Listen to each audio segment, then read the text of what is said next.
ஜென்ம ஜென்மோ ஜென்மி ஸ்ரீ சரண் ஸ்ரீ பாக்ய சாய். அனைவருக்கும் சாய் சுப நமஸ்காரங்கள். நிலக்கோட்டையிலிருந்து சாய் உமேஷ்.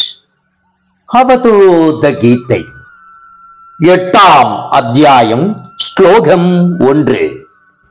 ஓ பிரம்மமே, உன்னை காண சேத்திராடனங்கள் செல்ல விருப்பப்படுவதால் நான் உன்னுடைய சர்வ வியாபிதத்தை மறுத்து விடுகிறேன். உன் மீது தியானம் செய்வதனால் நான் உன்னை உருவத்தில் கட்டுப்படுத்துகிறேன். உன்னை போற்றி பாடுவதனால் நான் உன்னை வர்ணிக்க முயலுகிறேன். இவ்வழிகளினால் உன்னை தெரிந்த வட்டத்திற்குள் கொண்டு வந்து விட்டேன். இந்த அத்துமீறல்களுக்காக என்னை தயவு செய்து மன்னித்து விடு. நாம் ஏதாவது ஒரு வழியை தேர்ந்தெடுத்து இதுதான் பிரம்மம் என்று பயணிக்க தொடங்கினால் அது பொய்யானதாகவும் தோல்வியில் முடியக்கூடும். எப்போதும் நாம் புரிந்து கொள்ளும் முயற்சிகளை நிறுத்துகிறோமோ அப்போதுதான் பிரம்மத்தின் உண்மையான நிலை விளங்கும். கருத்துக்கள் நிறைந்த மனது புரிந்து கொள்ள முடியாத பிரம்மத்தை புரிந்து கொள்வதற்கு தவறான கருவி. எப்போது கருத்துக்களாலான மனது நிர்மூலமாகி அனைத்து தேவைகள் மற்றும் முயற்சிகள் முடிவுக்கு வருகிறதோ அப்போதிலிருந்துதான் பிரம்மத்தின் இயற்கையான சாரத்தை உணர்ந்து கொள்ள முடியும். தன்னை ஒன்றுமே இல்லாதவராக ஆக்கிக் கொண்ட அபூர்வமானவர்களால் மட்டும்தான் பிரம்மத்தை அறிந்து கொள்ள முடியும். பிரம்மத்தை அவ்வாறே உணர்ந்து கொள்ள உலக தோற்றங்கள், உருவங்கள், மொழிகள் போன்ற அனைத்தும் அர்த்தமற்றதாகி இல்லாமல் போய்விடும். நமக்கு தோன்றும் ஒவ்வொரு எண்ணம் மற்றும் அனுபவம் அனைத்தும் பிரம்மத்தின் நாடக அரங்கேற்றம் என புரியும். இந்த நிலையில் நம்முடைய அபிப்பிராயங்கள் அனைத்தும் துவைத அனுபவங்களில் இருந்து நிர்மூலமாக்கப்பட்டு விட்டது என்று புரிந்து கொள்ளலாம். பின்னர் நாம் பிரம்மத்தினுள் மீண்டும் ஸ்தாபிக்கப்பட்டு நாம் பேசும் ஒவ்வொரு வார்த்தை மற்றும் செய்யும் ஒவ்வொரு செயலும் பிரம்மத்தின் கீதமாக இருக்கும். 8ஆம் அத்தியாயம் ஸ்லோகம் 2.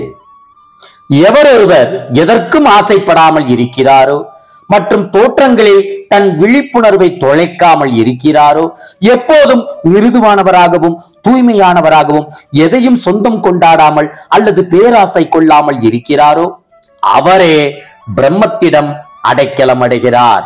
அவர் மட்டும்தான் அவதூதர். தோன்றியுள்ளவை அனைத்தும் பிரம்மம் என்பதை நன்கறிந்த ஒரு அவதூதர் எதற்கும் ஆசைப்பட மாட்டார்.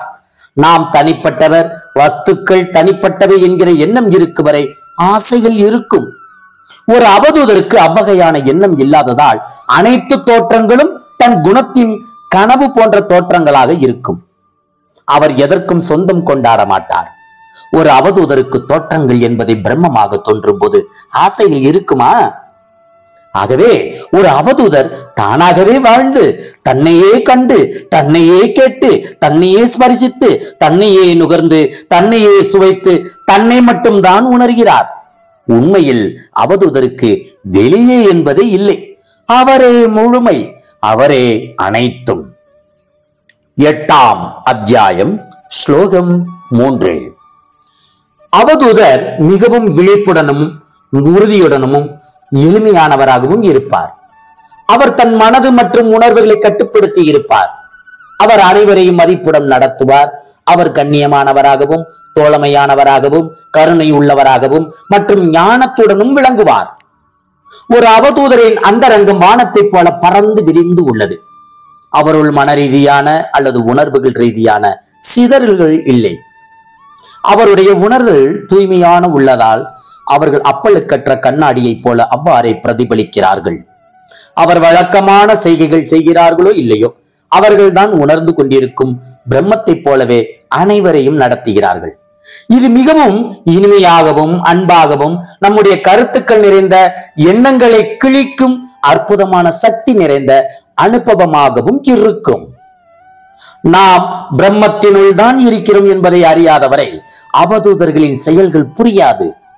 அவதூதர் குறிப்பிட்ட இடத்தில் அல்லாமல் அண்ட வெளியில் வாசம் செய்வதால் அவருடைய செயல்கள் அனைத்தும் அதிலிருந்துதான் வெளியாகிறது.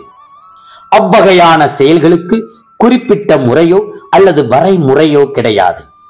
இந்த செயல்களானது கருத்துக்களை உடைத்து பகுப்பாய்வுகளை எல்லாம் மீறுகிறது. ஒரு அவதூதருடன் இருக்கும் போது அவரை இறுக பற்றிக் கொண்டு பிரம்மத்துடன் ஐக்கியம் ஆவதுதான் ஒரே வழி. அஞ்ஞானம் நிறைந்தவர்களால் அவதூதரின் நட்பை தொடர முடியாது. ஜெய் குரு சாய். நற்பவி சாய்ராமா. ஜெய் குரு தேவ தத்தா.